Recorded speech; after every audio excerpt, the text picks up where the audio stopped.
Wait.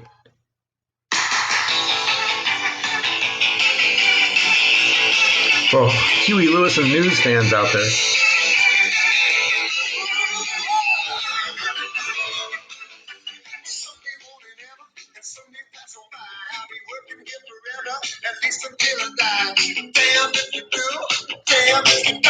I'm supposed to get a raise next week, you know that well I won't. Working for a living, working for a living, I'm taking what they're giving because I'm working for a living. And in this world of this day and age, the working for the living is coming from my house. That's where I get to do these lectures from. Anyways, Industrial Revolution, we're going to be now looking at the kind of the idea of the workers themselves. Who were the workers in these actual factories that were making America the leading exporter of manufactured goods, the powerhouse of the 20th century that is going to then dominate all of the next, well, right now, still kind of, I guess, one way or another. So who is it that is doing these working days? Now, obviously, there's going to be a lot of immigration during the time period, but it's not the only people that are actually working out there. There's a whole bunch of people that are going to be working in this time period. So the industrial workers of America, the labor unions, the people that are going to create this country and change it. Now, as we've been talking before, this is a new version of an American aristocracy. There is now no longer the idea of a social pyramid that has aristocrats on the top, because under the Constitution, no title of nobility can be given to anybody. So we don't actually have dukes and earls and barons and stuff, but we have our own robber barons. We have our own plutocrats. Plutocrats are, in essence, again, these people that are so wealthy that they basically dominate the government, and they can run for president if you're Michael Bloomberg or something like that, and you got 60 some odd billion dollars to throw around. And they, in essence, are creating these presidents. They are creating the kind of group that is underneath them. They are buying and selling and basically ruining sometimes politicians who dare to defy them. So this is a time period in which the Republican Party has distinctly decided to align itself with big business. The Democratic Party is still kind of holding on to the solid South for sure, and many of the farmers out in the West, because the farmers of the West feel like the Republicans of the North and the East have kind of like forgotten about them. So we have this age of the Industrial Revolution of these robber barons. Sorry for covering that, but by now, if you haven't noticed, you should know this word, robber barons. And the robber barons are going to be the people that are making these billions upon billions of dollars in the time period. And the people that are actually working for them, the ones that are actually making this happen, are going to be the workers themselves, as is in this cartoon we've seen before with the guy with the little In-N-Out hat. So if you got an In-N-Out hat guy, you got a cartoon that is basically going to show you some sort of worker in the time period. All right, so the age of industrial revolution time is going to be about rich getting richer, poor getting poorer, and it's never been worse than this time period. And again, we've been referring to this in class as the idea of the economic law of gravity, and it is not a good or bad thing. It just is a reality. Just as Sir Isaac Newton said about gravity falling when apples come out of a tree and knock you on the noggin, so is the idea that if a chunk of something that is worth something is now being sold to the world, it in essence is now going to be subject to the supply and demand realities. That if there is one or two things of worth and a lot of people want it, the price of the thing is going to go up, up, up, up, up, till finally it gets one buyer who can afford to actually give the price that the person wants. So if there's something very important like land and it is being sold, it is obviously going to be bought by the people who have more money as opposed to the people who don't. And then with that money and that power comes all kinds of connections, all kinds of people you know. It's not so much what you know, it's who you know, the old saying goes. And so it layers itself and layers itself and layers itself. Next thing you know, you have people like Rick Singer actually then bribing somebody to actually have somebody look the other way when their kid takes the SAT test, or just hire some guy that's been graduate from Harvard or Yale or something like that to take the test for your kid. An economic law of gravity, the rich are going to get richer, the poor are going to get poorer. But again, if you're writing an essay, you never want to use those cliches if possible. The accumulation of wealth in the upper class, you could say things like that.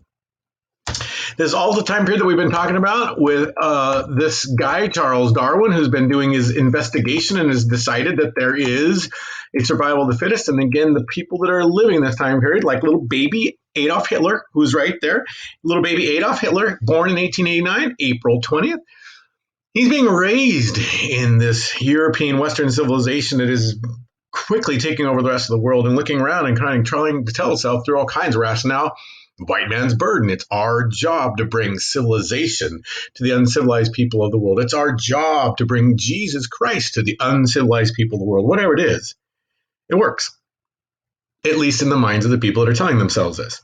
So we have this very strong idea that there are better places of the world with better races in the world, and then there are better religions in the world. Again, we've talked about the idea of the WASP, the white Anglo-Saxon Protestant, that you've got to be able to have under your control and be able to write about and use when you're talking about this time period. Now, if you take a look at this little map, it's going to show you that coming into the United States are lots of people from lots of places in the world. But if you take a look at the actual little arrows there, proportionality tells you that still the vast majority are coming from Western Europe, followed then by Eastern Europe and a lot from Asia, and then less from other parts of the world, later on Latin America. They don't all go to the same places in the United States either. They go to different places they do. So predominantly the Asian immigrants are going to be coming over to the West Coast over here on this side. And then the Eastern people from Western Europe and Eastern Europe are going to come over to the East Coast. And Latin America is going to come to the southern states. It just seems to make sense. They're the closest places. So it's not like you jump over a border and go in some other where. Now, these are two terms you're going to need to be able to wrestle with and use all the time when writing about this time period in immigration. Anything in the 1800s, all the way up to about 1920, the old world immigrants are basically those that come from Britain, Ireland, France, Germany, Norway, Sweden, Scandinavian areas. In other words, northwestern Europe. So areas over here. Eastern Europeans and Asians and anyone coming from anywhere else in the world at the time period after those guys are known as New World immigrants. For the sake of clarity, the whole world is an equal age. So there's not like an old world part that then a billion years later, the New World part popped up and all of a sudden it's like, wow, that's a new world. It's all the same world, but when it comes to terminology, when you are talking about immigration, you got to throw in the phrases old world immigrants, and that's predominantly Irish and Germans, British, French, Northern Europeans.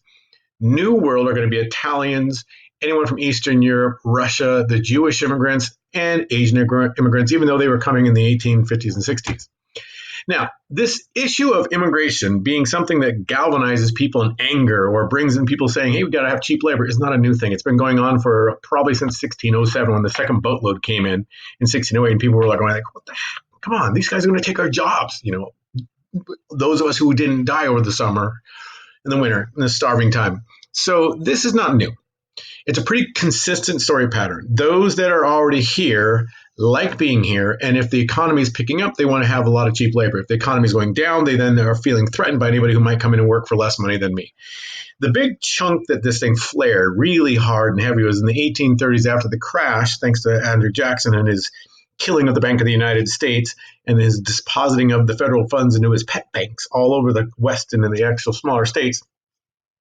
The depression that followed in that wake in 1837, the worst the country had ever seen up that time period, brought about a lot of economic kind of dislocation. And especially in New York, Philadelphia, some of the big cities of North, Boston, Baltimore, there became this kind of resistance to especially the Irish and the Germans who happen to be Catholic. Again, WASP, the P in WASP is white Anglo-Saxon Protestant. So WASP is white Anglo-Saxon Protestant. Think Puritans, Pilgrims, Protestants. They're all the same P. And the Catholics, in essence, were the people that the Puritans almost kind of like pride themselves on not being. The Pope, for many Puritans, was seen as the Antichrist. That was back in 1630s, 1640s, 1680s, but go all the way up now to the 1820s, 1830s, 1840s. That idea that the Catholics are kind of like the bad version, like the opposite version. It's like the bizarro Superman. The person who's not supposed to be out there is still a very common thing. So they have riots in, for example, Philadelphia. Philadelphia has riots over whether or not the Catholics can use their version of the Bible in their churches and schools, or the Protestants can use theirs, or where. And so literally people, they call it the militia. People are dying over the issue of religion. This isn't anti-Catholic stuff. So the nativist riots of 1844 are going to bring about all kinds of stuff, including the KnowNothing Party. The KnowNothing Party is going to have as its focus trying to find ways to keep the Irish and the Germans out of the country. And they want to build the wall. The problem is the wall would have to be a floating wall right out the Atlantic Ocean off the coast, because you don't want to have it taking up the beachfront territory of the property, because that's really expensive and nice land. So you don't want to have a wall built right along the eastern seaboard, because then where would you go on beach days and stuff like that? So the wall's going to be out floating in the ocean. The problem is if it's floating in the ocean, then you can swim under the wall. So it's a lot of problems with the wall being built in the 1840s. But we want to have a wall to make America great again against the Irish and the actual Germans that are Catholic that are coming to the country. The Protestant Germans, those guys are okay. So the KnowNothing Party, which is going to be predominantly an anti-immigrant party of this time period. And you got to know those guys. We've already talked about them a little bit in class, but this might be feeling like it was a long time ago. It's amazing how 2 weeks can feel like 7 months of doing this kind of thing in a back room of your house. But the KnowNothing Party was not called that by them. They called themselves the American Party, like the true America, make America great party. So these guys were very, very much a WASP party. WASP, WASP, WASP, WASP, WASP. And so they're going to be the guys that are going to try to be moved around. Now, as this story goes, the old world immigrants, again, the Irish and the Germans, they're coming over here prior to this time period in the 1830s, 1840s. It spikes up here. And so this is U.S. immigration. It kind of plummets and then comes in the Civil War. We all of a sudden have our first industrial war, so people start making money again. And the time period that we're looking at are going to be these peaks. Pretty much when the economy is on fire, we want a lot of people to come and work for us for cheap. When the economy dips and goes into a recession, or heaven forbid, a depression, I'm so depressed, then we want them out of the country. It's a pretty easy kind of pattern to think about. So the old world guys are going to be there, and the new world ones are going to be the ones coming in the 1870s, a little bit trickle up, 1880s, and then are really going to start flashing in 1880s, 1890s, 1900s. And then, as you can tell, Congress is going to say no more, and they're going to put all kinds of quotas, and it's going to drop precipitously. But we'll get to that one in a little while. So these know-nothing riots, these nativist riots, for example, in Philadelphia, are happening over the issue of like some books that are being used. Roman Church, Catholic churches want their books in the Bible, and the other people want the other Bible kind of stuff. And it's going to start there in 1844 and it happens again in 1855 on this bloody Monday due to the riots led by the know-nothing mobs. This political party was an anti-Catholic. I mean, this is part of the idea of this American patriot. You can see it like the American know-nothing party strangling this vulture-y griffin thingy kind of with the Pope's hat on it, trying to take over the country. So this is not that uncommon. An outgrowth of these Irish in the industrial age, fast forward like 30 years or so, are going to be often known as the Maguires, if you did read about these guys. And these Irish are going to be known for mining, and they will come in and they will be accused of having killed mine operators, mine owners, bombing mines, things like that to get their wages go up. And in 1877, 6 of these Maguires basically were hanged for having done this. So in political cartoons of the time period, when you get into the 1850s, 60s, 70s, you're going to see these political cartoons of Lady Liberty basically like holding off these Irish guys. These Irish guys always look like albino apes. So if you see them in tattered clothes, they look kind of like an animated Walking Dead, just with a little bit more gumption in their look. They're trying to do something horrible. They're trying to like hurt the lady. So she's using the whip of law. So that's Colombia. That is, Colombia with over here, Iberia, kind of, so the island, the Irish. So this little cartoon over here has the, what are known at the time period again of the Black Irish as the northern version of the cheap labor to counterbalance the southern's version of African Americans, now freedmen at the time period. And then again, if you were to put 3 on here, you'd have the Chinese for the West. This cartoon is pretty simple, pretty straightforward. It's obvious if you're going into bias recognition that Colombia, that's Colombia, so she's always kind of got a little toga ever since Sarah and her toga in 1777, lucky 77777. In essence, she's mixing it up, and almost everybody of the earth, in other words, understands what it means to become an American. Over time, you just get assimilated, but not the Irish. They're over there fighting and screaming and always angry at everything. That is the image of the time period. This is another picture then of a U.S.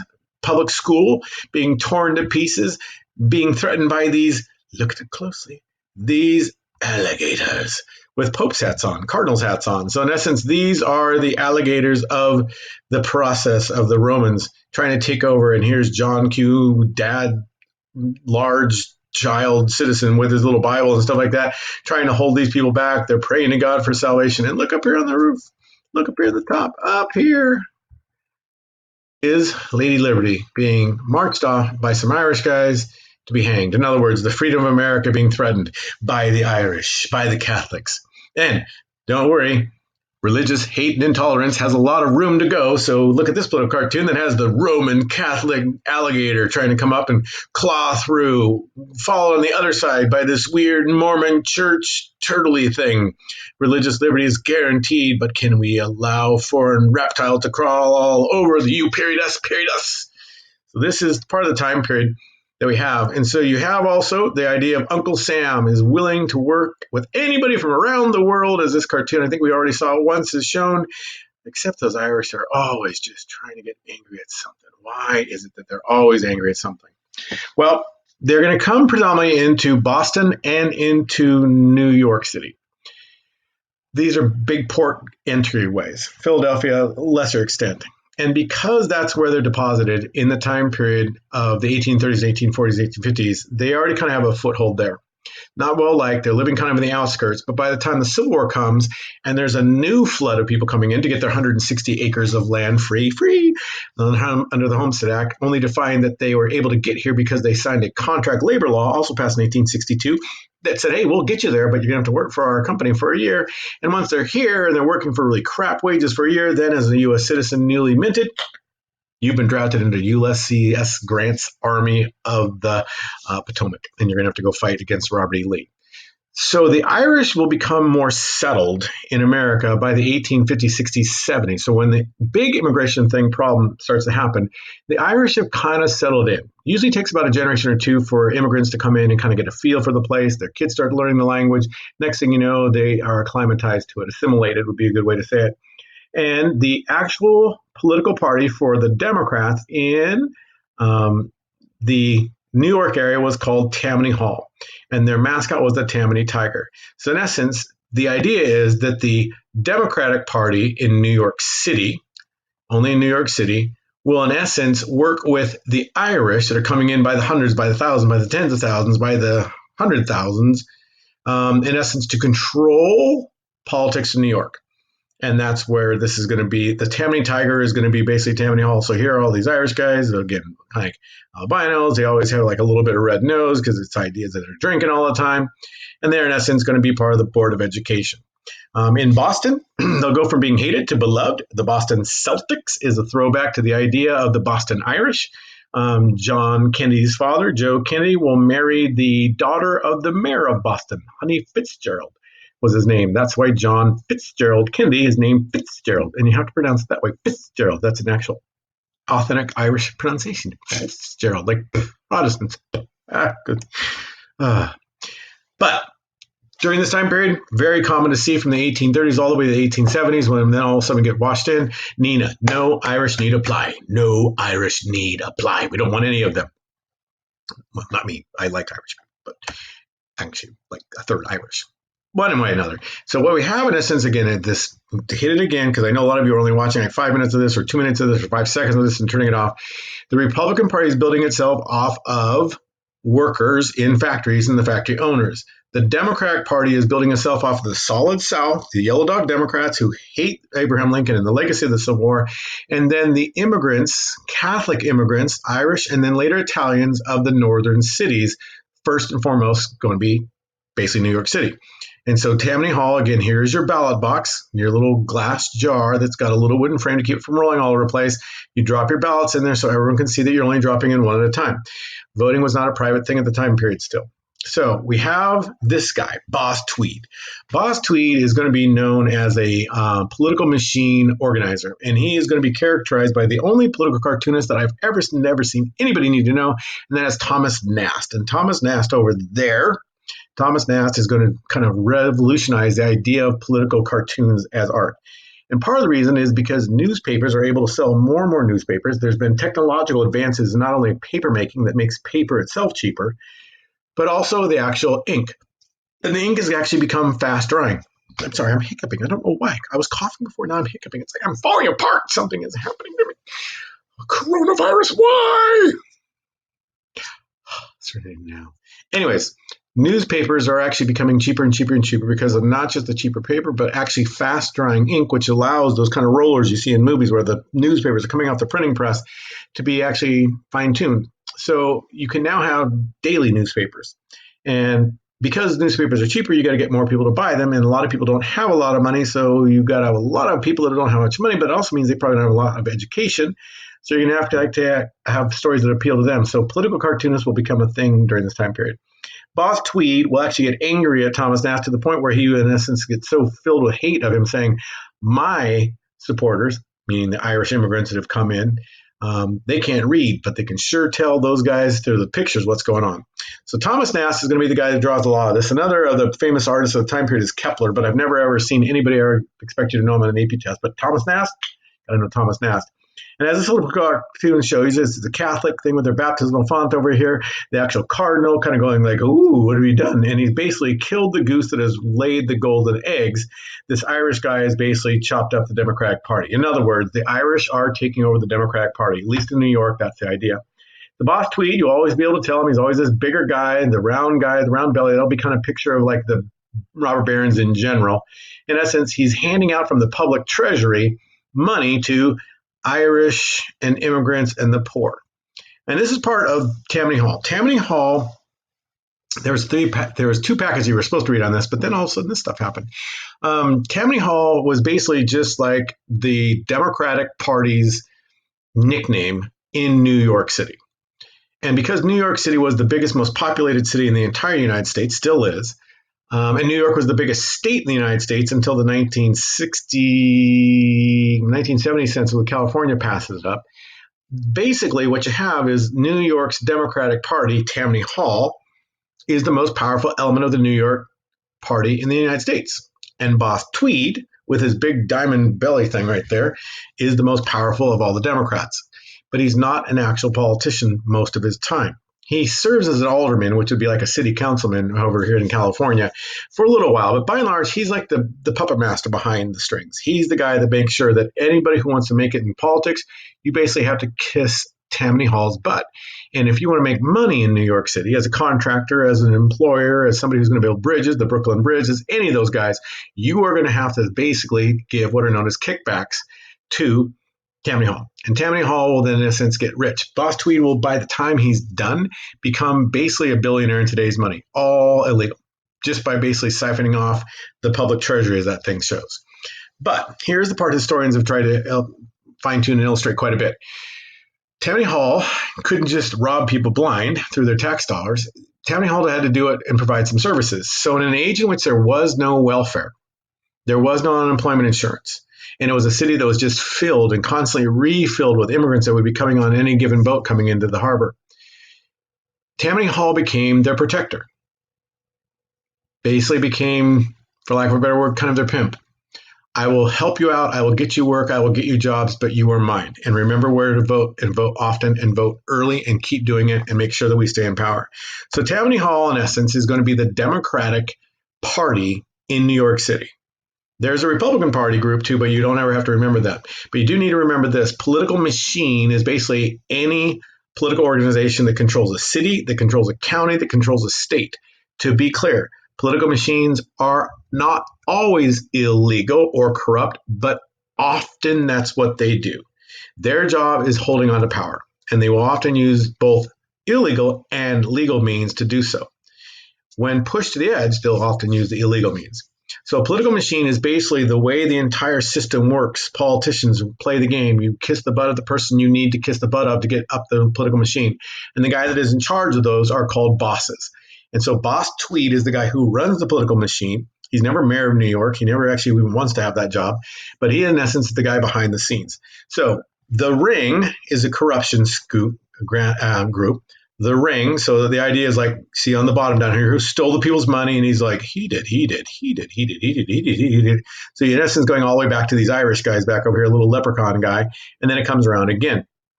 So TammanyHall is just for New York State. Now this is super important. Ready? Super important. So for those of you who have been flashing through and never actually listening to these things, this is where you're going to fail the entire course, because New York City is an incredibly Democratic-leaning city because of Boss Tweed, TammanyHall, and the likes. And he didn't create TammanyHall. It was there decades before he came in. He was just like the super guru of political bosses. But New York State is a predominantly Republican state.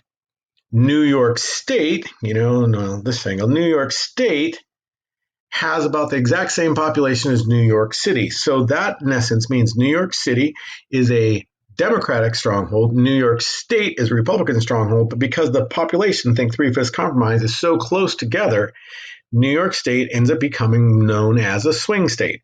It'll vote Republican in some areas and then Democrat in some elections. Go back and forth and back and forth. But New York City is TammanyHall controlled.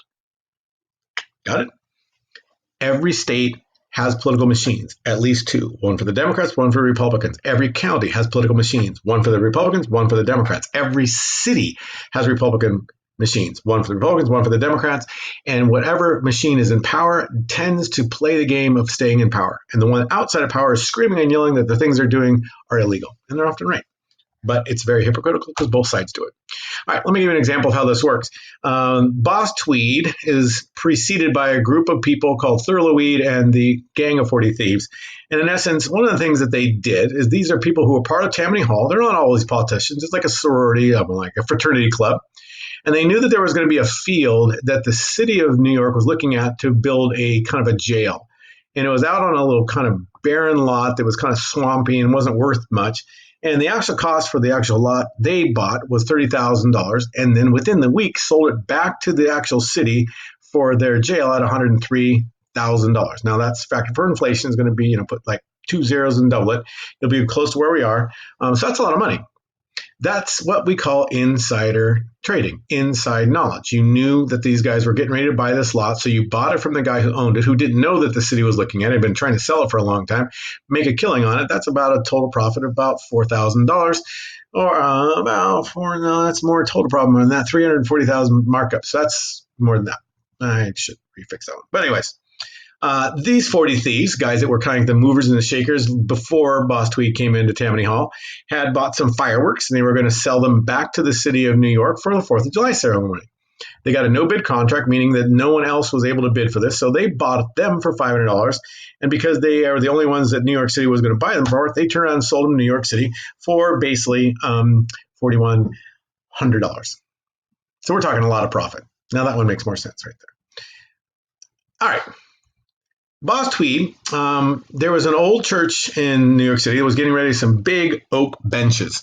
And they were selling the benches for about $5, about $1,000 a bench. So they're big benches, but they're going to have some new ones. So he bought the benches and then turned around and sold them back to New York City for their town hall for about $600 a bench. So that's a heck of a lot of money. Again, immoral, if not necessarily technically illegal. He actually owned a stationery store, so he had a no-bid contract to provide all of the ink that the city of New York, back in the days before typewriters, had to write all their ledgers in. And so you and I could buy down at a stationery store a bottle of ink for 50 cents, but he sold it to the city of New York for $5 a bottle. That is an amazing market, making him all kinds of money in the time period. Boss Tweed actually was able to use his influence to keep the Brooklyn Bridge from being built by having it stalled for inspections. You didn't have the right paperwork until finally the Brooklyn Bridge Company under John Roebling basically finally gave him a whole bunch of shares and he made all kinds of money off it. Boss Tweed and his group will actually, let me make myself Boss Tweed over here. Boss Tweed and his group will actually have kickbacks for the building of the city, the town hall, or the kind of the town courthouse. It was originally scheduled to be $250,000. Remember, double that to $500,000, and then put 2 zeros behind it. So in other words, we're talking about $50 million or so. It ended up costing, with cost overruns and basically kickbacks. So in other words, you come in and say, "Hey, I'll paint this for $10,000." And Boss Tweed will say, "What do you mean $10,000? Didn't you mean $100,000?" And the guy's like, "I said $10,000." And Boss Tweed says, "I think I said $100,000." I said, "Oh yeah, $100,000. That's right. And for our time and effort, you might find it worthy of helping out the TammanyHall people." So what did happen is they paint the house, they paint the courthouse. The city would pay the guy $100,000. He would kick back to Boss Tweed and his friends $50,000. So he was going to do it for $10,000. Was able to basically keep $50,000, but he had to kick back $50,000. So he got rich, they got rich. It's called win-win situation, and it doesn't happen ever anymore anywhere in America. Rest assured that $23 trillion debt, purely above board, all of it. We never waste any money in America anymore. By the time the cost overruns were done, it was $13 million. It cost more than all the entire redoing of the Houses of Parliament there in London. It's not the only time it happened. In 1984, in the midst of the Reagan administration, when he's getting ready to run for re-election, a scandal comes out that the Defense Department was being overcharged by defense contractors, and they were, in essence, burying it in the thousands of tens of thousands of parts that when these defense contractors have to basically say, here's what the B-1 bomber costs, and it's all these little pieces. It's this kind of thing for the fan. It's that kind of thing for the rotor. It's this for the... They bury this stuff in there. So what you and I could buy a metal washer for $3 down at Home Depot, the United States government was being charged $387 per each washer, and it wasn't just one, it was numbers. Plastic stool caps, high-tech issues. Plastic stool caps that you and I could buy down at Lowe's for 17 cents. The government was paying over $1,000 each. And my favorite is a little Allen wrench, the kind that you use to fix scooters and stuff like that, was basically selling for about $9,000. And again, we're talking billions of dollars of cost overruns. So this is part of the game that has been happening throughout time. It's not new. I'm sure when we get a chance to take a breath at this $2 trillion package that we're designing to save America in the midst of the coronavirus issue, we're going to see that there was money being wasted all over the place. So this is part of what Boss Tweed does, and he is incredibly powerful, and he's building it off of these new immigrants, predominantly the Irish, coming into New York City. So trying for decades to keep the Irish out, it's like if you can't kick them out, might as well use them for your overall purposes. And so the New York, same thing's going to happen in California, but a little bit lesser extent with the Chinese as they're working on this stuff. And the Chinese, again, are going to be just more different. Obviously, the Irish speak a version of English, Gaelic, even though it's got a little bit of an accent that I never can hear when I listen to students in my class that sounds nothing like that. Sometimes what you're going to have with the Chinese is that they're more different. You'll see a similar issue when it comes to the New World people coming from Eastern Europe, and they don't use the same alphabet sometimes. The Slavic language has similar letters, but then some of them are different.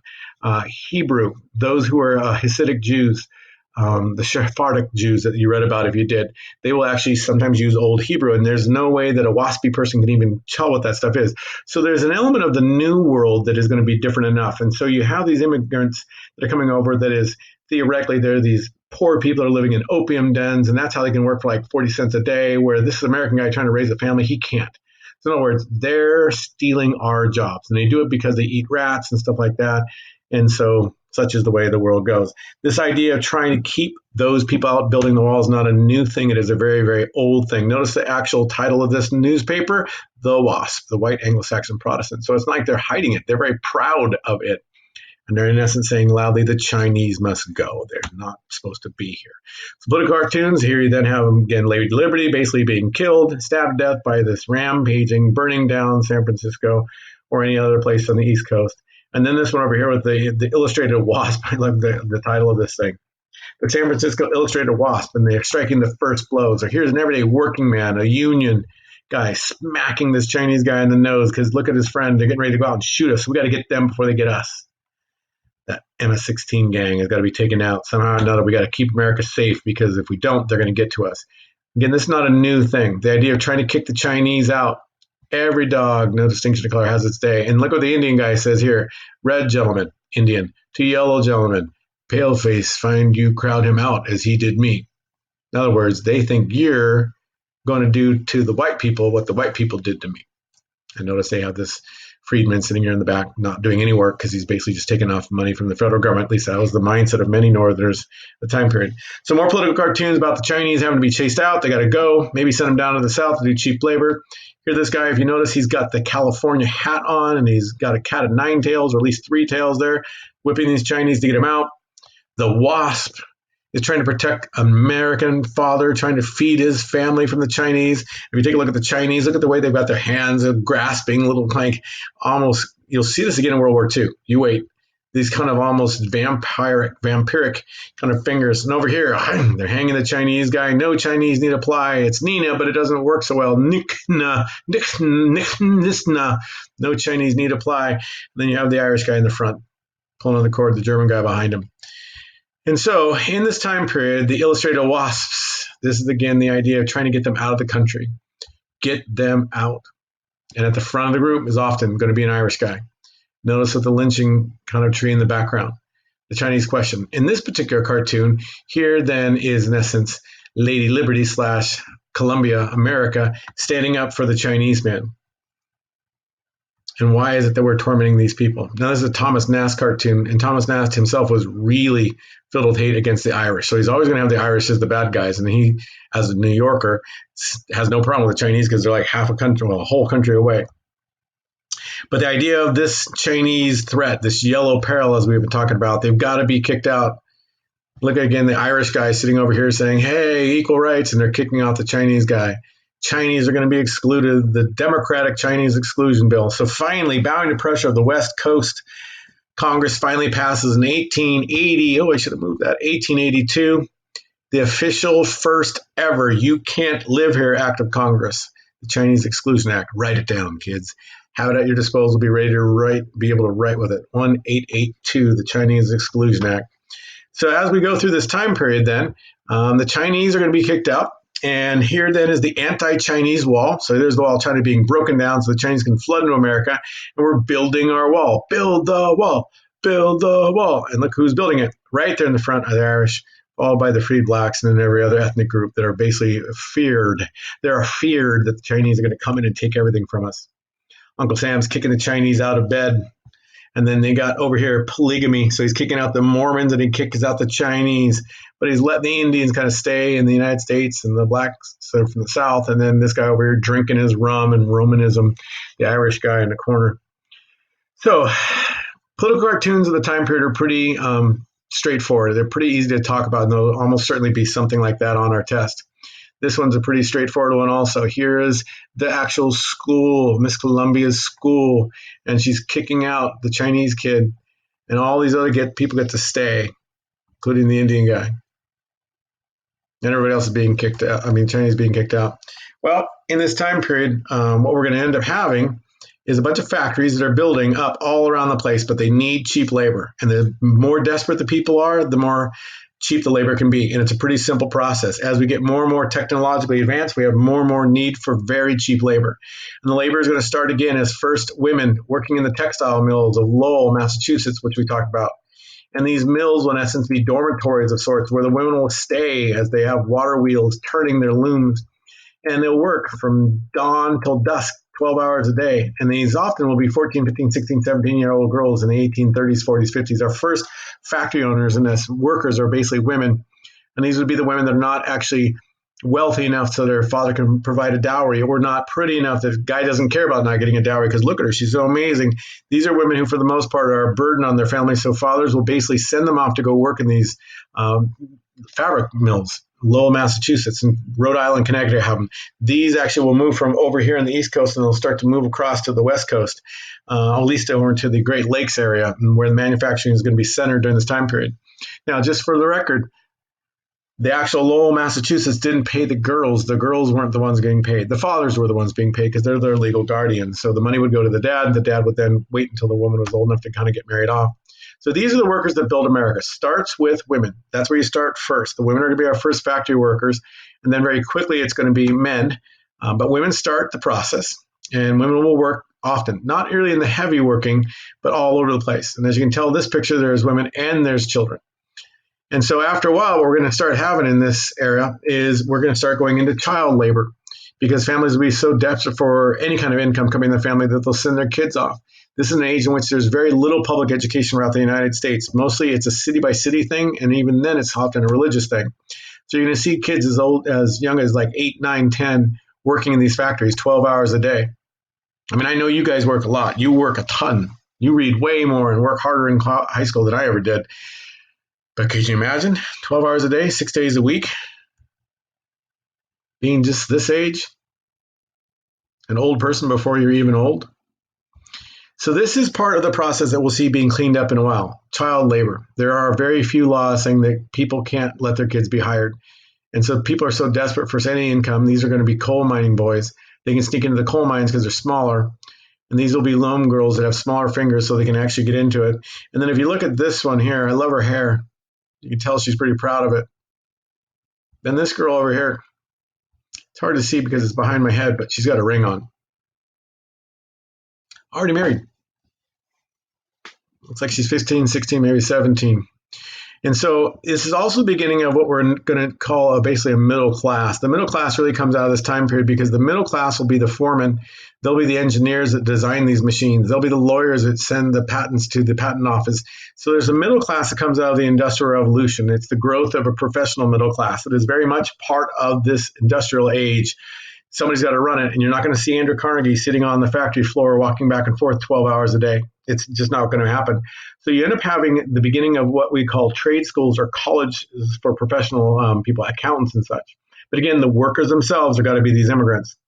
And so there's like two areas, two levels of the way we see ourselves as a nation. Here's Uncle Sam welcoming arms to anybody from around the world. Look who's at the very back of the line, the Chinese escaping war and terror and famine. And in America, there's no taxes, no king, there's no versus, no military service, no dungeons and such. And here's the U.S. Ark of refuge. Get away from the crumbling rest of the world and come to America and have freedom. And this is part of the idea of this time period. So again, if you take a look at this chart, and there will be charts. It is not uncommon for the AP test to have a chart of some sort of like immigration thing on it. And it'll show you things like this. So you can tell Ireland, Germany, UK.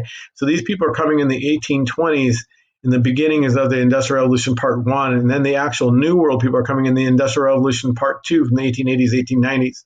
So the easiest way to think of it again is the Irish, the Germans, the British, the French, the Northern Europeans are Old World, and the people coming in from Eastern Europe, from Italy, from Asia are going to be New World immigrants in the time period.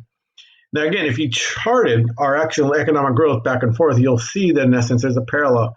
The economy is on fire. We want cheap labor. The economy crashes down. Nativism flares. We're now pissed off. Build the wall chants are heard around the country. These factories, again, are doing everything they can to change America. And they need their workers 12, maybe sometimes 14 hours a day, which means their workers have got to be walking distance close to the factories. So what you start having in America is this transformation of the way the actual American city is set up. The factories need to often be next to waterways, next to railroads. So they've got to be able to get out to easy access to the rest of the world to be able to trade. And so right next to the factories would then often be these sometimes factory towns where the actual owners would build the condos and rent them out to their workers and charge them more rent than they would charge. But basically, if you work in my factory, you got to live in my houses. That's something like a Pullman town is going to be talked about here in a little bit. So what we have in essence is this kind of explosion of an urban population, and these people are hanging out their laundry to dry in between these tenement houses, and the houses are just slammed on top of each other. And these people have to be within about a good 12, maybe 10, 15 minutes from work. Because if you're working 12, 14 hours a day, you can't afford to have a 2-hour commute back and forth. So you've got to be close walking distance. And in these steel factories themselves, sorry, I was coughing from all the coal smoke. In these steel factories of Andrew Carnegie, for example, every time you had to actually fire these furnaces up and then let them cool down, you lose all kinds of money. It took an incredible amount of energy to get these things up to temperature. You were supposed to learn in your driver safety course that it takes a lot of car energy, a lot of gasoline energy to like speed up and then slow down and speed up. In your physics classes, you're supposed to learn about momentum. Same thing applies to heat. If you can keep something heated to a certain level and then keep it at that level, it's a lot more cost efficient than to like let it cool down and then heat it all back up again and take that molten stuff and let it cool into hard. So these factories are working 24 hours a day. Andrew Carnegie was one of the guys who pioneered this. The idea was that you would have 2 12-hour shifts. So you'd be the morning shift or the evening shift. And if you ever wanted a day off, because if you did your reading, these guys work 7 days a week, year round. They were usually paid fairly well, or at least better than other places.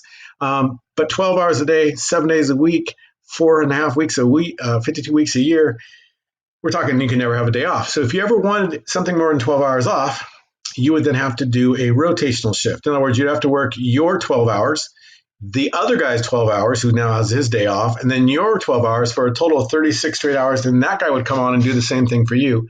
And you'd end up having basically a day off, a full day off.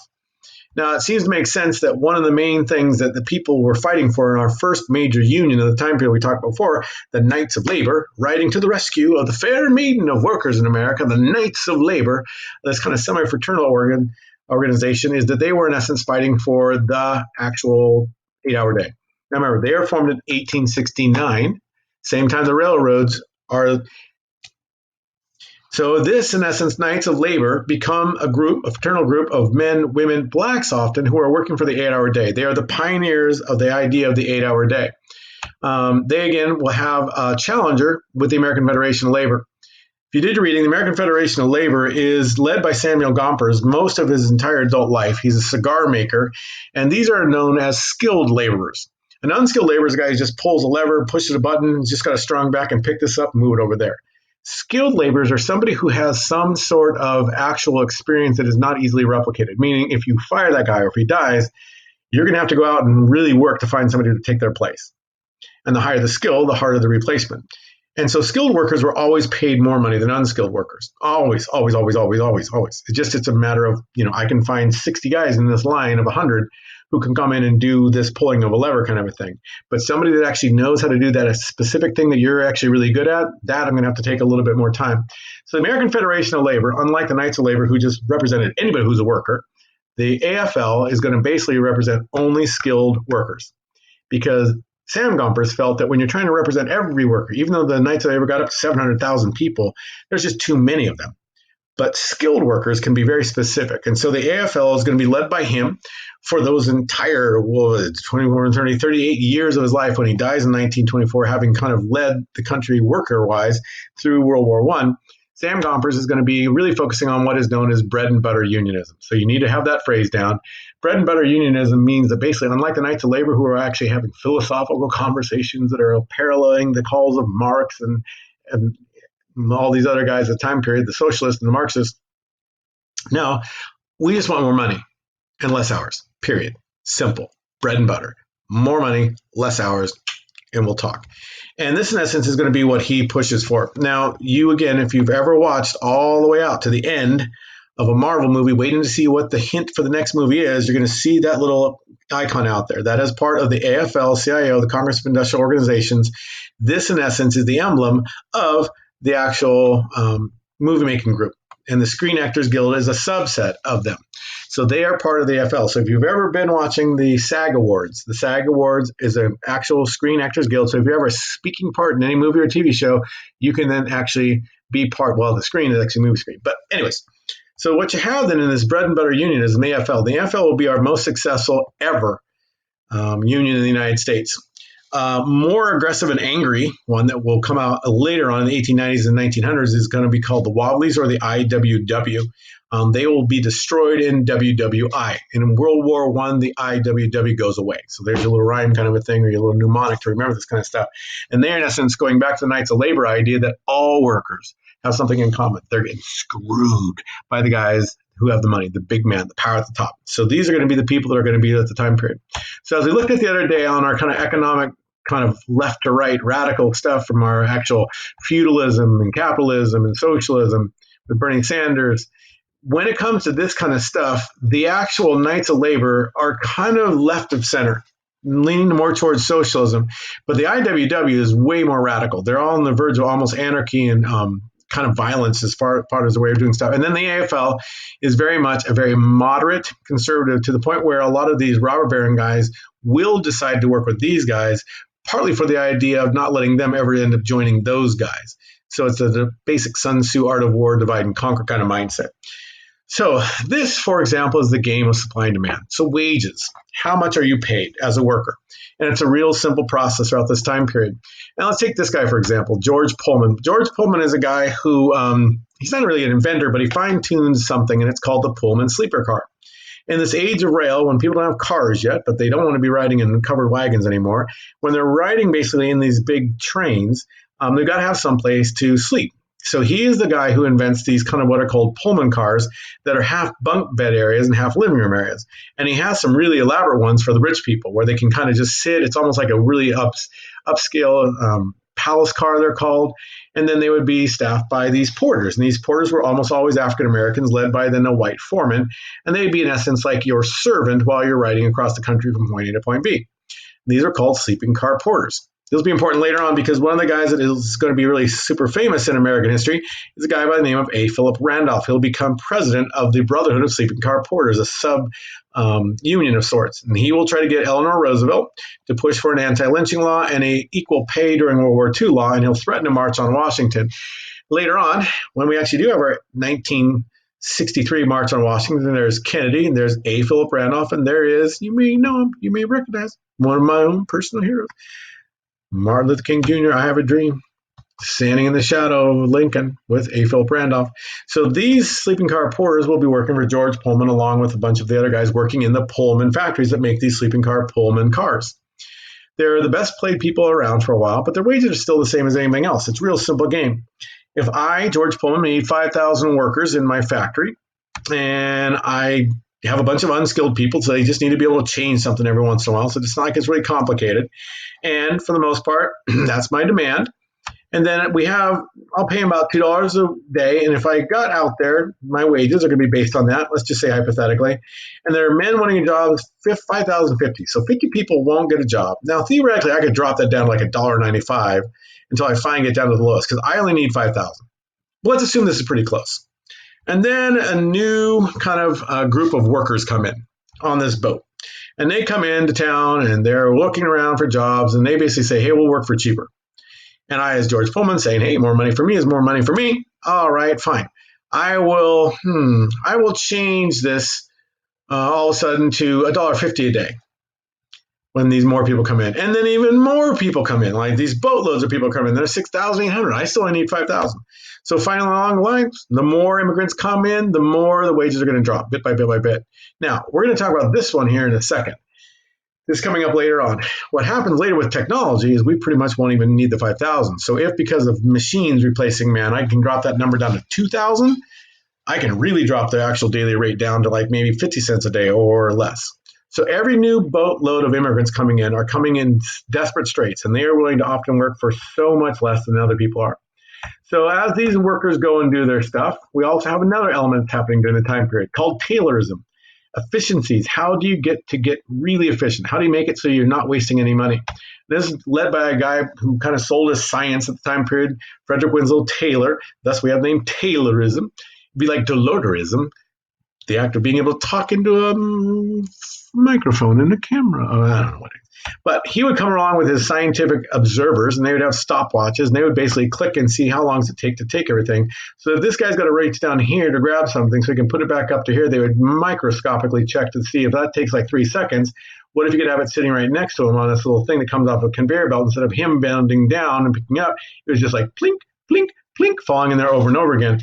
And so this is the idea of finding ways in this industrial age to make basically humans into more and more robotic kind of mechanisms to efficiently get this thing down.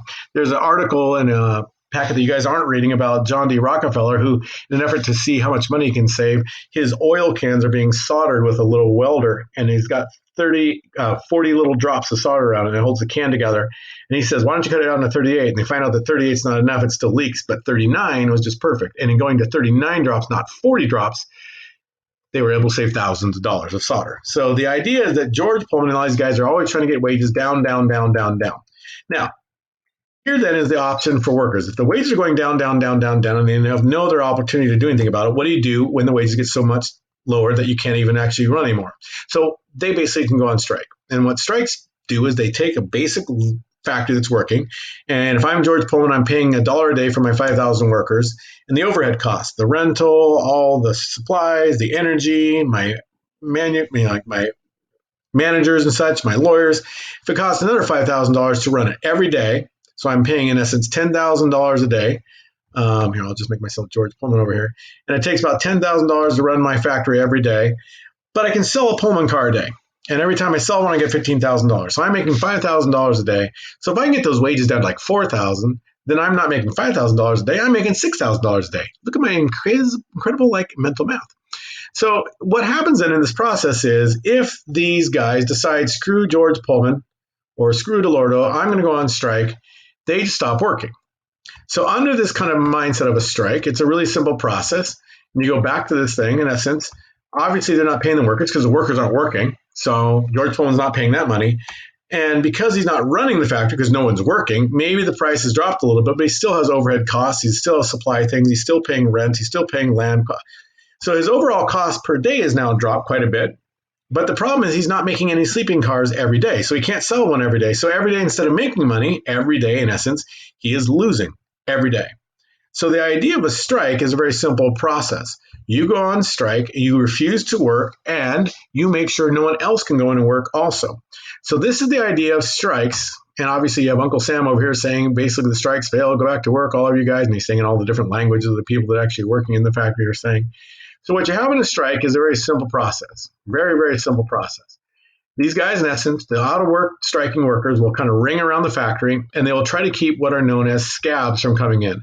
A scab is somebody who's even more desperate than you, that is willing to work for 50 cents a day instead of $1 a day, and they, in essence, are going to allow the company to keep the factory running. So if you can keep the factory running, then all of a sudden you can have a problem with this. So there are a number of major strikes in this time period. The first one that you need to know, and you can probably write it down someplace, is the actual 1877 railroad strike. Railroads were the way we got everything back and forth, and all of a sudden it kind of just pops up. Workers just finally say, screw it, it's too dangerous, they're not paying us enough, and they just stop letting the railroads work. And the entire country just goes into kind of economic free fall, as if it had been hit by a coronavirus or something like that. And everything just like... And then federal troops are going to be sent in, National Guard is going to be sent in, they're going to break it up. Another one is the Haymarket Square riots of 1886 that we looked at the other day, that they're actually protesting for more money. They actually protest, a protester is shot by the police, then later the police are going to actually be killed themselves. A number of them are going to be killed, 1, 2, 3, 4, 5, 6, 7, and then they're going to execute the men who are there, and they will be connected to the Knights of Labor and the anarchists, and in the mind's eye of the American people, that was the anarchists and the Knights of Labor that did this. Then Andrew Carnegie has a strike at his factory in Homestead, Pennsylvania in 1892. And he, in essence, is going to actually, and the guy that's working and running the place for him, a guy by the name of Henry Clay, I'm not joking, Frick. And the idea that you were fricked basically was that he had been able to break your union. And so Henry Clay Frick is going to be the guy that's going to hire a bunch of rent-a-cops, in essence, the National Pinkerton Detective Agency. And they'll, in essence, bring in a bunch of scab workers. And then all hell breaks loose on July 6, 1892, right before an election. And in essence, it's going to force the Republican Party to either take the part of workers in the United States, because this strike goes across the United States in sympathy, or take the part of the owners. And the Republican Party decides to take the part of owners in this. And that's when the Democratic Party begins to like grab the union stuff. You remember we talked about the two parties are constantly like circling around each other like sumo wrestlers, waiting for one of them to drop something, and the other one kind of grabs it as soon as they can. So in 1892, Benjamin Harrison, the president, will be forced out of office in the election when he's running for re-election, and Grover Cleveland will win again, probably because of this strike. The Republican Party will lose the votes of the workers in the factories, but retain it of the up and growing middle class in the area. Again, the troops will be called out by the Pennsylvania National Guard. The governor will call them out. Then in 1894, we have a Pullman strike. George Pullman had done something pretty interesting. He had basically put together these family dwellings and stores and halls and stuff. So he created his own cities around his factories. But if you worked in his factory, then you had to live in his city and you had to pay him rent. And it was actually a pretty nice thing as long as the economy was going well. But when the economy just completely collapsed in 1893, he ended up basically raising rents on his workers and lowered their wages. And they, in essence, went on strike, led by a guy by the name of Eugene V. Debs. And he will become the socialist candidate for president multiple times over and over and over again. And this strike was going to threaten the United States. And Grover Cleveland eventually will call out the federal troops to help put down this strike that was expanding across the nation when these railroads again went basically out of whack. He, in essence, will say that if he has to actually get one single solitary car delivered by railroad cars, that's what he's going to do. In other words, my job is to protect the post office and the American Post delivery. So we have these invasions again during this time period. So the more we get more technology, the less we need everyday workers. And so the more immigrants that come in, the more we feel like Uncle Sam right there with McKinley in the background feel, or we're being flooded by these anti-American mafia rats and stuff. They're coming to the country. It's this wave of riffraff that's coming in, and America's on the verge of being swarmed over with these guys. Another phrase, another word you need to know, or at least recognize the word xenophobia. Xenophobia is a fancy word for saying fear of anybody who's really different than you or different than you. Different race, different religion, different ethnicity. And so we end up in this time period, 1892, finally to deal with the millions of immigrants that are coming on these decades, over 1 million each year in a handful of years, is Ellis Island. And Ellis Island will be out there on an island, and it'll be basically an immigrant factory. We'll let immigrants come in. And then again, this is kind of the wall on the Atlantic Ocean. So before they can actually set foot in New York, they got to go to Ellis Island. So we'll have our wall, Uncle Sam asking those illegals there to come in and help work on it. Here's another Build the Wall cartoon in the time period that we're living in. The idea of Lady Liberty to build the wall. So again, these kind of pops up. When the economy is going well, we want them in the country. When the economy craps out, we tell them to stay out. It is a very common pattern. It is the pattern in American history going back to probably the beginning. And so in the Panic of 1873, we had immigrants coming in and then it goes down. Then we had the economy go back up, and then the Panic of 1893, the immigrants go down again. The economy picks up, then World War I, then economy, the Panic of 1819, when it goes down again. So this is a very constant theme in this process. And this cartoon is a really good one because it kind of shows the basic question of who are these immigrants? And as this person comes in, this guy saying he votes for me, the politician is, and the statesman says he's a puzzle to me. The Irish guy working in the Ellis Island is saying he brings in diseases, the coronavirus and such. And then this guy with his little in and out hat, the worker, he cheapens my labor. So because I now have competition, they pay me less. And then these people over here, he gives me cheap labor. The guy that owns the factory, he's a menace, the everyday citizen. And then you got Uncle Sam up here, he's brawn and muscle for my country. And so the idea of immigration is not a new one. It is a very consistent story in American history. But in the 1870s, 80s, 90s, in this Industrial Revolution, part two, we in essence have so many millions coming in that it really starts to tax the system. And questions are asked as to what are we going to do with all these people, as these cartoons show you. These Italian mafia people and these Russian anarchists. And even the Jewish people come in and they are threatening because, again, when somebody else can speak two languages and you don't understand their second language, it is a very threatening thing sometimes. Most of the Jews are going to go into New York City, and many are Hasidic Jews or Sephardic Jews that are coming in as very observant fundamentalist Jewish people. And they will have their own societies designed to help them get settled. A modern-day version of that is AIPAC, the American-Israeli Public Affairs Committee.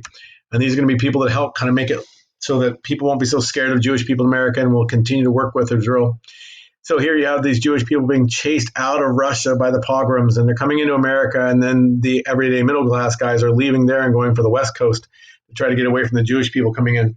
So part of this idea of the nativism is this really growing fear that America is becoming less America, that we're becoming more like these people from these immigrant areas, being dumped on America's shores, being just dumped at our feet, be they Mrs. Angeloni's feet or Lady Liberty's feet, or maybe they're both the same people. Uncle Sam holding his nose up to these Sabbath Jewish people trying to come in and change America. And so as we've been talking about, this Nina, no Irish need apply, now actually works pretty well.